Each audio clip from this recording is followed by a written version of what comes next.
السلام علیکم ورحمۃ اللہ وبرکاتہ. I hope you all are well. انشاءاللہ سورۃ البقرہ آیت نمبر 104.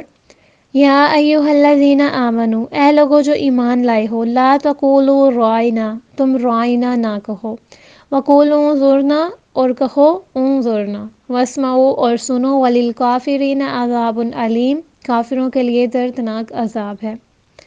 یہاں پر مسلمانوں کو نبی کریم صلی اللہ علیہ وسلم کو مخاطب کرنے کا طریقہ بتایا جا رہا ہے. دراصل جب مسلمانوں کی مجالس لگا کرتی تھیں، آپ یوں سمجھ لیجئے کہ وہ محفلیں جن میں نبی کریم صلی اللہ علیہ وسلم اور صحابہ کرام اور باقی سارے لوگ بھی موجود ہوا کرتے تھے اور اپنا اپنا مسئلہ بتاتے تھے اور پھر ان کے مسئلے حل کیے جاتے تھے.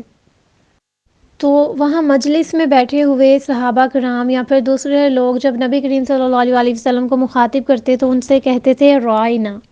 رائنا کا مطلب ہوتا ہے کہ ہمارا لحاظ کیجئے یا پھر ہماری رعایت کیجئے. آپ یوں سمجھیے کہ مجلس لگی ہوئی ہے اور جس شخص نے اپنا کام کروانا ہے یا پھر اپنے کسی بھی معاملے میں اس کو ہیلپ چاہیے تو وہ رائنا کا لفظ استعمال کیا کرتا تھا.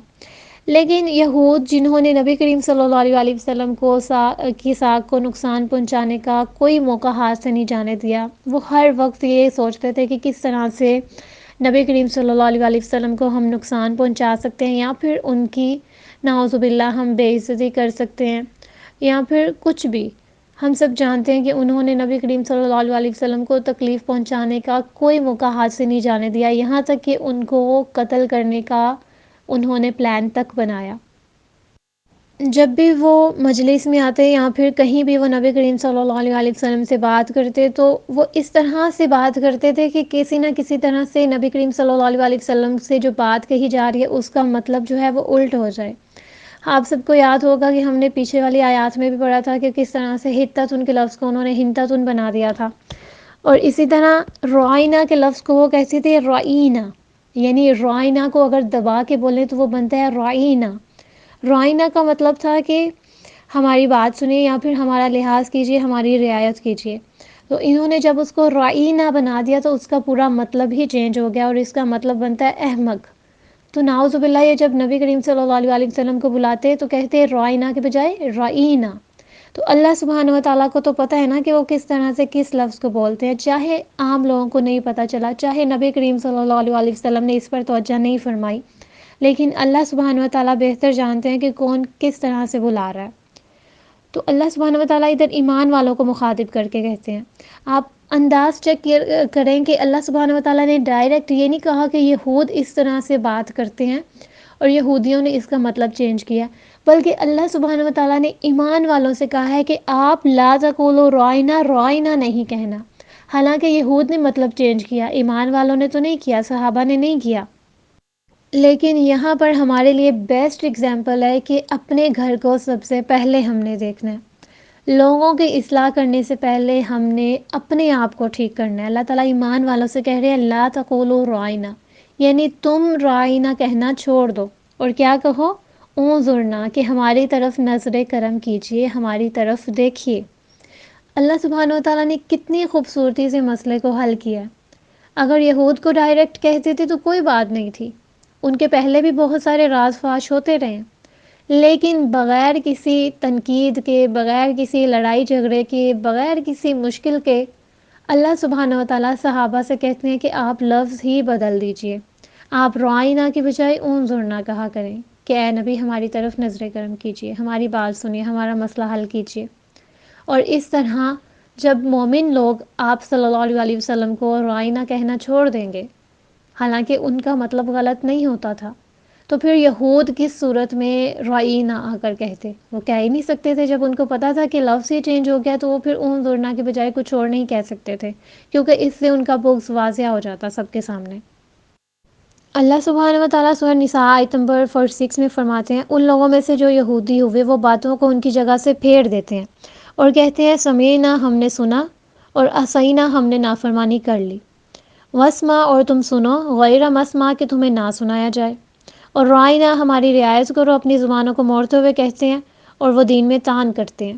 یعنی اللہ سبحانہ و تعالیٰ نے واضح کر دیا ہے کہ وہ کن کن چیزوں میں کس طرح سے ہیر پھیر کرتے ہیں. اور اگر وہ کہتے سمیعنا ہم نے سنا، واطعنا اور ہم نے اطاعت کی، وسما اور آپ سنیے، وہاں ضرنا اور ہم پر نظر کرم کیجیے تو ان کے حق میں بلا شبہ زیادہ بہتر ہے اور زیادہ درست ہوتا، لیکن اللہ تعالیٰ نے ان کے کفر کی وجہ سے ان پر لعنت کر دیا، چنانچہ ان میں سے کم ہی لوگ ہیں جو ایمان لاتے ہیں۔ اللہ سبحانہ و تعالیٰ اہل ایمان کو، نبی کریم صلی اللہ علیہ وسلم کو اس طرح سے مخاطب کرنے سے روک دیتے ہیں تاکہ توہین رسالت کا یہ دروازہ بند ہو جائے۔ اس آیت میں جائز کام سے اس وقت روکنے کی دلیل ہے جب کہ وہ کسی حرام کا وسیلہ بنے، یعنی کہ وہ کسی حرام کی طرف کا راستہ کھولے۔ اس آیت میں اللہ سبحانہ و تعالیٰ ہمیں برے الفاظ کو چھوڑنے کی تاکید کرتے ہیں۔ اس معاملے سے ہٹ کر بھی ہر معاملے میں اگر آپ کی زبان کچھ ایسے الفاظ بولتی ہے جن کا مطلب اچھا نہیں بنتا تو آپ کو وہ الفاظ بولنا چھوڑ دینے چاہیے۔ اللہ سبحانہ و تعالیٰ ہمیں ایسے الفاظ بولنے کا حکم دے رہے ہیں جن کے اچھے معنی نکلتے ہوں۔ وانظرنا کہو یعنی ہماری طرف نظر کرم کیجیے، اس سے لفظ کا اصل مقصد حاصل ہوتا ہے کہ نبی کریم صلی اللہ علیہ وسلم کو بلایا جا رہا ہے اور کیوں بلایا جا رہا ہے۔ واسمعوا اور سنو، اس میں سنی جانے والی چیز کا ذکر نہیں ہے کہ کون سی چیز ہے، لیکن اس میں ہر وہ چیز شامل ہو سکتی ہے جس کو سننے کا اللہ سبحانہ و تعالیٰ نے حکم دیا ہے۔ اور نبی کریم صلی اللہ علیہ وسلم کے پاس وہ کیا سننے کے لیے جایا کرتے تھے؟ آف کورس قرآن اور حدیث۔ اس طرح اداب کا بتایا گیا، اطاعت کرنے کا بتایا گیا، ہمیں اللہ سبحانہ و تعالیٰ نے خود ان ساری چیزوں کی تعلیم دی ہے۔ اللہ سبحانہ و تعالیٰ یہاں ہماری اصلاح کر رہے ہیں، ہمیں الفاظ کے انتخاب کے بارے میں توجہ دلا رہے ہیں، ہمیں سکھا رہے ہیں کہ ہمیں وہ الفاظ یوز کرنے ہیں جن میں توہین نہیں ہوتی، کسی کا نقص نہیں نکالا جاتا۔ اور ادب احترام کا تقاضا یہی ہے کہ ایسے الفاظ استعمال نہ کیے جائیں جس سے دوسرے کی توہین ہو۔ الفاظ کی وجہ سے ہی بات کا مفہوم بدل دیا جاتا ہے، اس لیے خاص طور پر جو لوگ اللہ سبحانہ و تعالیٰ کا کلام دوسرے انسانوں تک پہنچاتے ہیں انہیں چاہیے کہ اپنے الفاظ کو درست استعمال کریں تاکہ ان کی بات بھی اچھے طریقے سے پہنچ جائے اور اللہ سبحانہ و تعالیٰ کے کلام کو پہنچانے کا حق بھی ادا ہو جائے، ورنہ دوسری صورت میں حق ادا نہیں ہوگا۔ اگر آپ داعی دین بننا چاہتے ہیں یا پھر آپ اچھے انسان بننا چاہتے ہیں تو آپ کو سب سے پہلے ایسے الفاظ کا چناؤ کرنا ہوگا جو کہ دوسرے کے اوپر مثبت اثر ڈالے، نہ کہ دوسرا اس کی وجہ سے امبیرسڈ فیل کرے۔ اور جب بھی آپ کے سامنے کوئی بات کی جائے تو اس کو توجہ سے سنیں، اپنے باقی کام ایک طرف چھوڑ دیجئے اور ان کو دھیان سے سنیں تاکہ دوسرے والے کو فیل ہو کہ ہاں مجھے سنا جا رہا ہے، اس کو اپنا آپ اچھا محسوس ہو، وہ بلکہ آپ سے بات کرنے کے بعد توہین فیل نہ کرے کہ میری تو اچھے سے بات سنی ہی نہیں گئی یا پھر فلاں کی توجہ میری طرف تھی ہی نہیں۔ ہم اکثر کیا کرتے ہیں کہ موبائل یوز کر رہے ہوتے ہیں اور ساتھ کسی اور کی بات سن رہے ہوتے ہیں، آپ یقین کریے دوسرا اچھا فیل نہیں کرتا ان چیزوں کے دوران۔ جب بھی آپ سے کوئی بات کرے اپنے سارے کام، اپنا موبائل، اپنی چیزیں ایک طرف چھوڑ دیجئے اور پوری توجہ کے ساتھ سامنے والے کی بات سنیے۔ اور اسی طرح سے ہمیشہ بات کرتے ہوئے گفتگو میں صاف الفاظ استعمال کریں اور ایسے الفاظوں سے بچیں جن کے ڈبل میننگز بنتے ہیں۔ ہمارے ہاں معاشرے میں اس قدر برائی پھیل چکی ہے کہ ہر ایک بندہ جانتا ہے کہ ڈبل میننگز بات کس طرح سے ہوتی ہے یا پھر ڈبل میننگز ورڈ کس طرح سے یوز کیے جاتے ہیں۔ کوئی سامنے والا اچھی بات بھی کر رہا ہوگا نا تو نعوذ باللہ اس میں سے بھی کئی نیگیٹو میننگز ہمیں مل جاتے ہیں۔ یعنی ہماری ذہنیت، ہماری سوچ اس حد تک اس نیٹ نے، اس موبائل نے، ان میمز نے گرا دی ہوئی ہے کہ ہمیں سمجھ ہی نہیں آتا کہ اچھی بات کون سی ہے اور بری بات کون سی ہے۔ اور اس میں سب سے زیادہ نقصان ان لوگوں کا ہوتا ہے جو کہ سوشل میڈیا کا غلط استعمال کرتے ہیں، جن کی نیوز فیڈز گندی چیٹ سے اور گندی پکچرز سے اور گندی میمز سے بھری ہوتی ہے۔ اپنے موبائل کو صاف رکھیے تاکہ اگر آپ کی ابھی موت ہو جائے تو آپ کے گھر والے جب آپ کا موبائل اٹھائیں تو وہ یہ نہ دیکھیں کہ آپ کے موبائل میں کیا گند بھرا پڑا ہوا ہے، بلکہ وہ یہ دیکھیں کہ ہماری بچی نے یا ہمارے بچے نے اچھی چیزیں استعمال کی، اس نے اپنے موبائل کو بھی صاف رکھا۔ جس کا موبائل صاف ہے نا آج، اس کا اعمال نامہ بلا شبہ صاف ہوگا، اور جس کا موبائل صاف نہیں ہے نا اس کا اعمال نامہ بھی صاف نہیں ہوگا۔ اس دور میں فتنے ہیں اور اس قدر فتنے ہیں کہ نبی کریم صلی اللہ علیہ وسلم نے اس دور کی پہلے ہی پیشن گوئی کر دی ہوئی تھی کہ آسمان سے فتنے گریں گے، یعنی لوگ اس قدر برائی میں پڑ چکے ہوں گے کہ ہر طرف فتنہ ہی فتنہ ہوگا، اور آج وہ دور ہے۔ لیکن اصل کام ہمارا یہی ہے کہ اس دور میں ہم نے خود کو بچانا ہے، اپنے ایمان کی حفاظت کرنی ہے۔ ہمیں بشارت دی گئی ہے، اگر ہم ان فتنوں سے بچتے ہیں تو بلا شبہ ہم کامیاب ہوں گے انشاءاللہ۔ تو اپنے ایمان کی حفاظت کرنی ہے، اپنی زبان کی حفاظت کرنی ہے، اپنی نظروں کی حفاظت کرنی ہے، اللہ سبحانہ و تعالیٰ کے حکم کی پیروی کرنی ہے۔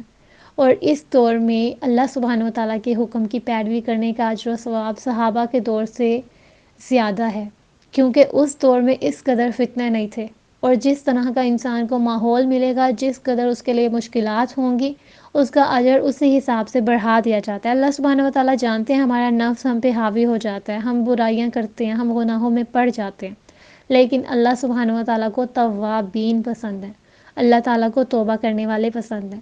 اگر آج آپ کسی بھی برائی میں مبتلا ہیں تو اس کو محض اللہ سبحانہ و تعالیٰ کے لیے چھوڑ دیجیے، اور اس کے بعد دیکھیے گا کہ آنے والے وقت میں آپ کو وہاں سے ملے گا کہ آپ نے گمان تک نہیں کیا ہوگا۔